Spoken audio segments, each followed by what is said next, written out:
നമുക്ക് നെക്സ്റ്റ് ക്വസ്റ്റ്യനിലേക്ക് പോവാം. Question number 19. ക്വസ്റ്റ്യൻ നോക്കാം.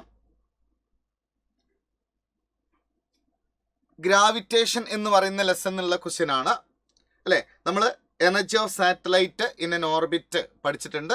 ആ ഒരു ഇക്വേഷൻ യൂസ് ചെയ്യുന്നൊരു ക്വസ്റ്റ്യൻ ആണ്. എന്താ ക്വസ്റ്റ്യൻ നമുക്ക് നോക്കേ. Initially A satellite of 100 kilogram is in a circular orbit of radius 1.5 RE. The satellite can be moved to a circular orbit of radius 3 RE by supplying alpha into 10�6 joule of energy. The value of alpha നിങ്ങൾക്ക് അറിയാവുന്നൊരു question ആണ് അല്ലേ. അപ്പോൾ initially ഈ satellite നിൽക്കുന്നത് R1 radius ഉള്ള ഒരു ഓർബിറ്റിലാണ്. ഇവനെ നമ്മൾ R2 റേഡിയസ് ഉള്ള ഒരു ഓർബിറ്റിലേക്ക് കൊണ്ടുപോവാണ് അല്ലേ.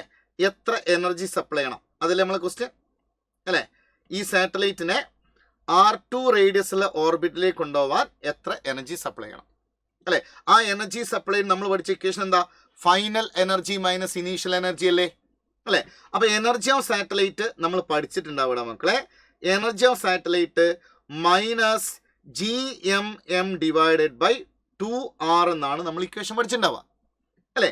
അപ്പോൾ ഇനീഷ്യലി ഉള്ള എനർജി അപ്പം എത്ര വരും, ഇനീഷ്യൽ എനർജി എന്ന് പറയുന്നത് മൈനസ് GMM ബൈ 2R1 അല്ലേ. ആ R1 നമുക്ക് 1.5 R തന്നിട്ടുണ്ട് അല്ലേ. ഇനി ഫൈനൽ എനർജി എത്രയാണ്, മൈനസ് GMM ബൈ 2R2 അല്ലേ. ആ R2 നമുക്ക് എത്രയും തന്നിട്ടുണ്ട്, 3R തന്നിട്ടുണ്ട് അല്ലേ. ഇനി എനർജി സപ്ലൈഡ് കാണണമെങ്കിൽ എനർജി നമ്മൾ സപ്ലൈ ചെയ്യേണ്ട എനർജി അല്ലേ, എനർജി സപ്ലൈഡ് ഈക്വൽ ടു ആ final energy minus initial energy അല്ലേ അല്ലേ. അപ്പം നമ്മളിവിടെ കൊടുത്താൽ minus GMM by 2R2 minus GMM by 2R1 ശരിയാണോ.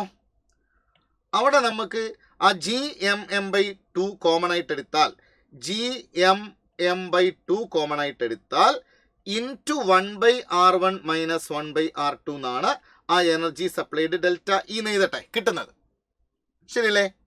ഓക്കെ, അതിൽ നമുക്ക് വാല്യൂ കൊടുക്കാം. അപ്പോൾ GMM ബൈ 2 ഇൻറ്റു അല്ല energy supplied equal to energy difference ആണ് ഇൻറ്റു 1/R1 എത്രയാ 1.5 RE ആണ് മൈനസ് R2 3RE ആണ് ശരിയല്ലേ. അവിടുന്ന് RE കൂടി നമുക്ക് കോമൺ ആയിട്ട് എടുക്കാം. അപ്പോൾ GMM divided by 2 into RE അല്ലേ ഇൻറ്റു 1/1.5 മൈനസ് 1/3 ശരിയല്ലേ. ഇത് നമ്മൾ ചെയ്താൽ ഇത് നമ്മൾ സബ്ട്രാക്ട് ചെയ്താൽ ഇതുകൂടി എന്താക്കണം 3 ആക്കണം. അപ്പോൾ 2 കൊണ്ട് മൾട്ടിപ്ലൈ ചെയ്യും അല്ലേ. അപ്പോൾ ഇതാ GMM by 2RE into 2/3 minus 1/3 അല്ലേ. ആ ബ്രാക്കറ്റ് 1/3 എന്ന് വരും. സോ നമ്മളിവിടെ കൊടുത്താൽ GMM ബൈ 2RE അല്ലേ ഇൻറ്റു 1/3 എന്ന് വരും അല്ലേ. അപ്പോൾ ഡിനോമിനേറ്ററിൽ 6 ആണ് വരിക. അപ്പോൾ അവിടെ എനർജി സപ്ലൈഡ് ഡെൽറ്റ ഇ നമുക്ക് എന്ത് കിട്ടി, GMM divided by 3 into 2 6 RE എന്ന് കിട്ടും. ഇനി അവിടെ നമുക്ക് ആ G തന്നത് കൊണ്ട് GM-നെ മാറ്റാം.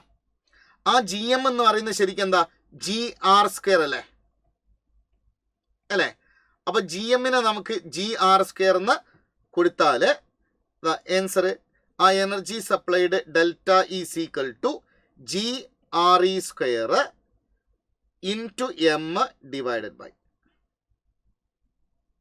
6 ഇൻറ്റു RE എന്ന് വരും അല്ലേ. ഒരു RE കട്ട് ചെയ്ത് പോയിക്കോളും. MGRE ഡിവൈഡഡ് ബൈ 6 എന്ന് വരും ശരിയല്ലേ. ഇനി അതിൽ ആ വാല്യൂ സബ്സ്റ്റിറ്റ്യൂട്ട് ചെയ്ത് കൊടുക്കുക. ആ M എത്രയാണ് 1000 അല്ലേടാ അല്ലേ. അപ്പോൾ M നമുക്ക് 1000 100 അല്ലേ. അപ്പോൾ M 100 കിലോഗ്രാം തന്നിട്ടുണ്ട്. G 10 ആണ്. RE 6 ഇൻറ്റു 10�6 ആണ് ഡിവൈഡ് ബൈ 6 അല്ലേ. ഈ 6 കട്ട് ചെയ്ത് പോയില്ലേ, കാരണം ആൽഫ ഇൻറ്റു 10�6. അപ്പോൾ 10�6ൻ്റെ ഓർഡറിൽ തന്നെ അവിടെ വെക്കുക.